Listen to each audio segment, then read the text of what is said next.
श्रीमद् भगवद गीता वह पवित्र ग्रंथ है जिसमें लिखी बातें आज के समय में भी हमें अपने जीवन के हर मोड़ पर बहुत काम आती है। इसलिए अगले कुछ मिनट्स आपको मेरे एक एक शब्द को बड़े ध्यान से सुनना और समझना चाहिए ताकि आपके भी जीवन में कल्याण हो सके।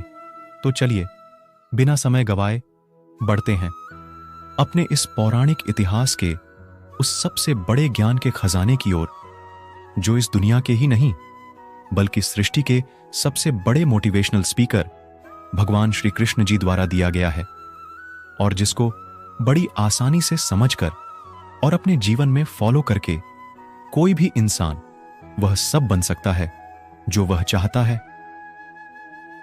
चाहे सफलता पाना हो, चाहे खुशियां पाना हो, मन में शांति चाहिए, या चाहे मैनेजमेंट सीखना हो, या चाहे अपनी जिंदगी बेहतर बनाने हो, श्रीमद् भागवत गीता से ज्यादा महान कोई और दूसरा हो ही नहीं सकता। आप किसी भी सिचुएशन में बिना कर्म किए और बिना उसका फल पाए नहीं रह सकते हैं। आप किसी भी सिचुएशन में बिना कर्म किए और बिना उसका फल पाए नहीं रह सकते हैं। ऐसा हो ही नहीं सकता कि इंसान का शरीर एक सेकंड के लिए भी बिना कर्म किए रह पाए। ऐसा हो ही नहीं सकता कि सृष्टि का कोई भी कण एक सेकंड के लिए भी बिना किसी कर्म के रह सके। कर्म करना हमारे जीवन का हिस्सा है।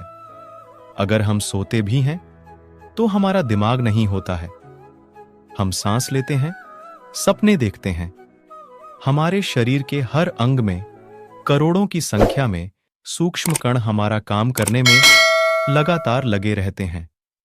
अपने कर्म करने से हम कभी भाग नहीं सकते हैं और यह ईश्वर का भी कहना है कि हमें कभी भी अपने कर्म बंद करके नहीं रहना चाहिए। समझ नहीं आया? देखिए, हम ना तो किसी भी पल कोई काम किए बिना रह सकते हैं और ना ही हमें कर्मों में बंद करके रहना चाहिए।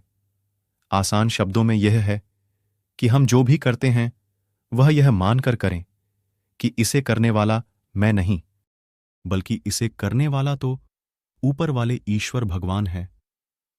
मैं तो सिर्फ इस कमी को पूरा करने वाला एक कारण मात्र हूं।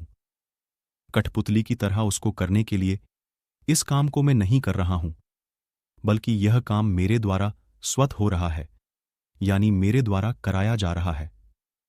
और जब हम इस तरह से सोचने लगेंगे, जीवन में कुछ भी अच्छा या बुरा बिना किसी कारण के नहीं होता। इसे कहानी से समझते हैं। यह कहानी है दो ऐसे गांव की जहां की खुशहाली और समृद्धि हमेशा बनी रहती थी। इन गांव का नाम था नंदी और रोहत।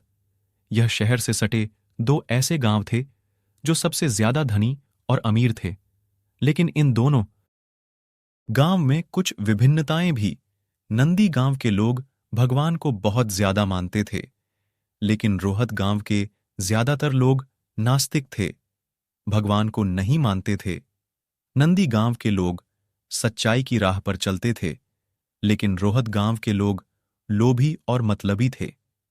एक बार की बात है, दोनों गांव में महामारी आती है, जिसकी वजह से नंदी गांव की सीमाओं को सुरक्षा देने वाले सारे कुत्ते मर जाते हैं। वहीं रोहत गांव के कुछ ही कुत्ते मरते हैं। महामारी फैलते फैलते अन्य जानवरों तक पहुंचती है और नंदी गांव के सारे जानवर मर जाते हैं। वहीं रोहत गांव में इसका इतना ज्यादा प्रभाव नहीं पड़ता है। कुछ समय बाद नंदी गांव में एक नई घटना घटित होती है कि जिस तालाब से नंदी गांव को पानी आता था, वह तालाब धीरे धीरे सूखने लग जाता है, जिसकी वजह से अब नंदी गांव के लोगों को पानी की बहुत दिक्कत आती है। तालाब सूखने से सारे हरे भरे खेतों में सूखा पड़ने लग जाता है। सारे पेड़ पौधे मुरझा जाते हैं। तब नंदी गांव के लोग निर्णय करते हैं कि अब वो जाकर रोहत गांव के लोगों से मदद मांगेंगे। परंतु रोहत गांव के लोग भी और लालची होते हैं। उनके पास सब कुछ होने के बावजूद भी वो नंदी गांव के लोगों की मदद नहीं करते। अब नंदी गांव के लोग हर जगह से फंस चुके होते हैं। उनके पास ना जानवर होते हैं, ना खेतों में हरियाली और ना गांव को सुरक्षा देने वाले कुत्ते।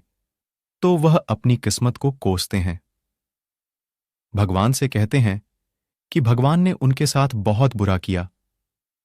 तो वह सभी भगवान के सहारे गांव से हटके मंदिरों में रहना शुरू कर देते हैं। एक रात बहुत सारे चोर और डाकू नंदी गांव में प्रवेश करते हैं। तो जब वह लुटेरे गांव में प्रवेश कर रहे होते हैं, तो वह देखते हैं कि गांव की सीमा की सुरक्षा की कोई व्यवस्था ही नहीं है। यहां ना कोई जानवर है, ना गांव में हरियाली है, अर्थात इस गांव में कोई नहीं रहता। यह सोचकर लुटेरे आगे बढ़ जाते हैं। आगे बढ़कर जब वो रोहत गांव में पहुंचते हैं, तो देखते हैं कि गांव के सुरक्षाकर्मी भी है।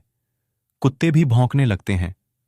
लुटेरे सारे कुत्ते और सुरक्षाकर्मियों को मार देते हैं और देखते हैं कि गांव में हरियाली है, जानवर है, इंसान है। तो सारे लुटेरे गांव में फैल जाते हैं। जब वो सब कुछ लूट लेते हैं, तो सारे गांव को आग लगा देते हैं, सारे लोगों को मार देते हैं और भाग जाते हैं। अगली सुबह जब आसपास के गांव वालों को इसका पता चलता है कि रोहत गांव में अब कोई भी नहीं बचा, पूरा गांव शमशान बन चुका है, तो नंदी गांव में किसी को हानि तक नहीं पहुंची। तब नंदी गांव के लोगों को समझ आता है कि भगवान ने उनके लिए जो भी दिक्कतें और परेशानियां भी उनके ही भला था, अर्थात जो होता है अच्छे के लिए ही होता है। इस कहानी से हमें यह सीखने को मिलता है कि हमारे जीवन में जो भी अच्छी या बुरी घटनाएं होती हैं, उनके पीछे भगवान ने आपके लिए कुछ बेहतरीन और बड़ा सोचा होता है। बस शर्त है कि आप खुश रहे। इस दुनिया में जो कुछ भी होता है, चाहे वह क्या हो रहा हो या चाहे वह बुरा हो रहा हो, वह कभी भी बिना किसी कारण के नहीं होता और अच्छे के लिए ही होता है। मित्रों, इसमें अगर अभी तक आपने इस वीडियो से कुछ भी सीखा हो, तो कमेंट में जय श्री राधे कृष्णा अवश्य लिख दीजिए और साथ ही इस वीडियो को लाइक करके चैनल को सब्सक्राइब कर लीजिए और बेल नोटिफिकेशन आइकॉन को ऑल पर सेलेक्ट कर लीजिए, ताकि आपका कल्याण हो सके। गुस्सा, लालच और वासना, ये तीनों नरक के दरवाजे होते हैं। अब यह वासना क्या है? बिना किसी मकसद के तो हम जिंदगी जी नहीं सकते, और मकसद पूरा करने के लिए हमारे मन में डिजायर का होना बहुत ही आवश्यक है। लेकिन जब वह मकसद केवल और केवल खुद के लिए हो और आपको इससे कोई फर्क नहीं पड़ता है कि आपके डिजायर की वजह से सामने वाले का कितना नुकसान हो रहा है, तो फिर वह डिजायर बहुत दुख देने वाली बन जाती है, क्योंकि कभी ना कभी उसके गलत परिणामों का आपको सामना करना ही पड़ेगा। अब हम गुस्से से होने वाले नुकसान को समझ लेते हैं। गुस्सा इस बात का सबसे बड़ा सबूत है कि हम, सीधी सी बात है, जो इंसान बहुत ज्यादा गुस्सा करता है वह बहुत ज्यादा कमजोर होता है। बस अगर आपने किसी के अच्छे के लिए अपने गुस्से की एक्टिंग कर ली तो कोई दिक्कत नहीं चलेगा। लेकिन यह तो बहुत बड़ी बात है कि हमने इतना गुस्सा कर लिया कि अपनी बीपी हाई, आंखें लाल हो गईं, पसीना आ गया और अपने कंट्रोल से बाहर हो गए। हमने अपना आपा ही खो दिया। अब लालच के बुरे परिणामों को जान लेते हैं। सोने के अंडे देने वाली मुर्गी की कहानी तो आपने सुनी ही होगी। इस कहानी में एक मुर्गी सोने का अंडा देती थी, लेकिन एक दिन उसके मालिक को लालच आ गया और उसने यह सोचा कि अगर मुर्गी डेली अंडा दे रही है तो इसके पेट में ना जाने कितने अंडे होंगे, और मैं डेली एक ही अंडा नहीं लेना चाहता। मुझे बहुत सारे अंडे चाहिए। मैं आज ही इस मुर्गी का पेट काटकर पूरे अंडे बाहर निकाल लूंगा। और अंत में क्या हुआ? मुर्गी मर गई। उसको अगले दिन से कुछ भी नहीं मिल पाया। जितना उसको मिल रहा था, उसके लालच के कारण वह उसके हाथ से भी चला गया गुस्सा, यानी हैंगर डिजायर। यानी वासना, और लालच यानी ग्रेड, ये तीनों के तीनों नरक के दरवाजे हैं। ध्यान रखिएगा।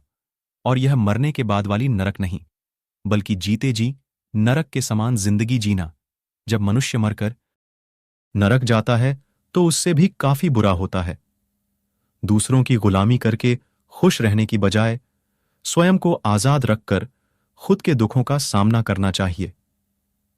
भले ही आपकी जिंदगी में कितने ही दुख क्यों ना हो। भगवद गीता में गुलामी को मौत से भी बदतर या बुरा बताया गया है। इंसान किस किस का गुलाम नहीं है, वह अपने विचारों का, अपने दिमाग का गुलाम है। फोन के गुलाम हो गए हैं तो किसी के यहां गुलाम बनकर काम कर रहे हैं। दूसरों का साथ लेना और दूसरों का गुलाम बनना, इसके बीच में एक पतली सी लाइन है, और इस लाइन के उस पार अगर आप चले गए, समझो आप किसी के गुलाम बन गए।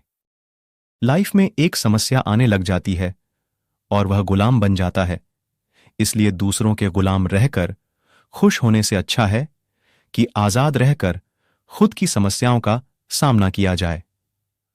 मनुष्य पैदा भी नंगा होता है, पर मरने के बाद भी उसको इसी रूप में जलाया जाता है। उसके साथ में कुछ भी नहीं जाता। वह कुछ लेकर जा ही नहीं सकता है जिंदगी में।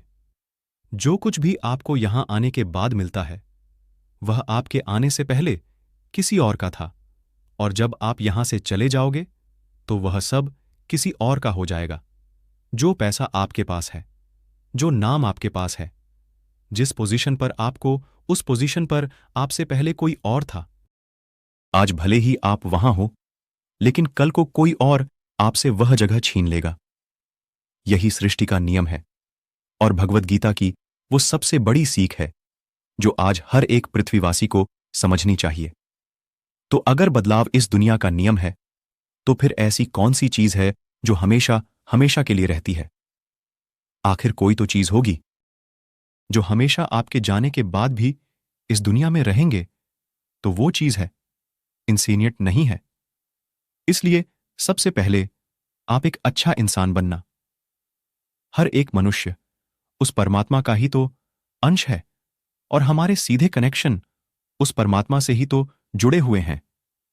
हमारी आत्मा कभी गलत नहीं हो सकती, पर हम शरीर के सुखों के लिए गलत कामों में लग जाते हैं, और उनका नतीजा भी गलत होता है।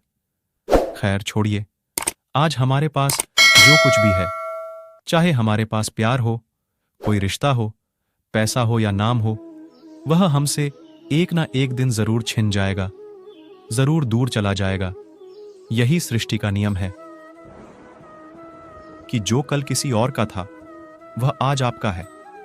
लेकिन आज जो आपका है ना, वह आने वाले कल में किसी और का हो जाएगा।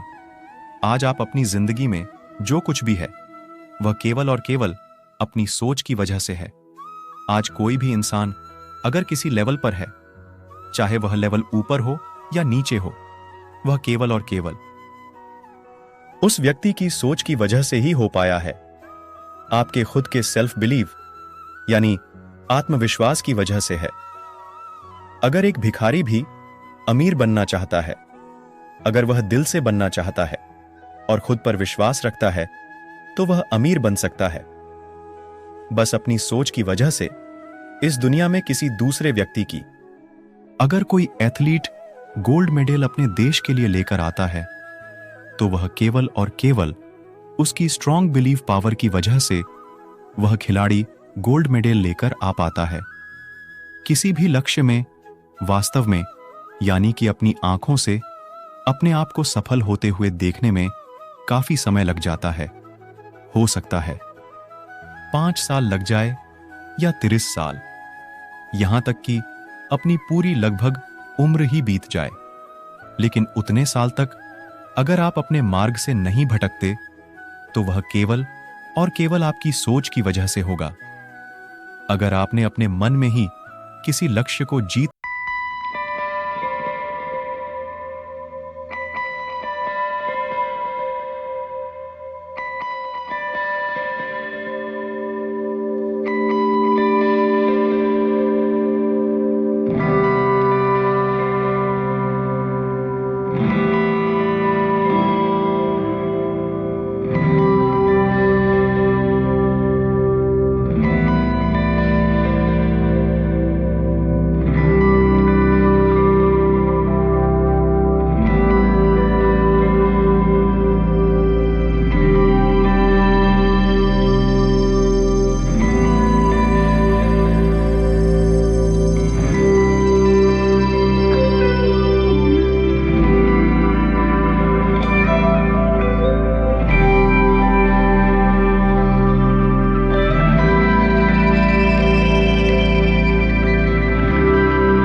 जिस पक्ष में हो और उसी पक्ष में उसका दिल भी काम कर रहा हो, तो वह इंसान हमेशा खुश रह सकता है।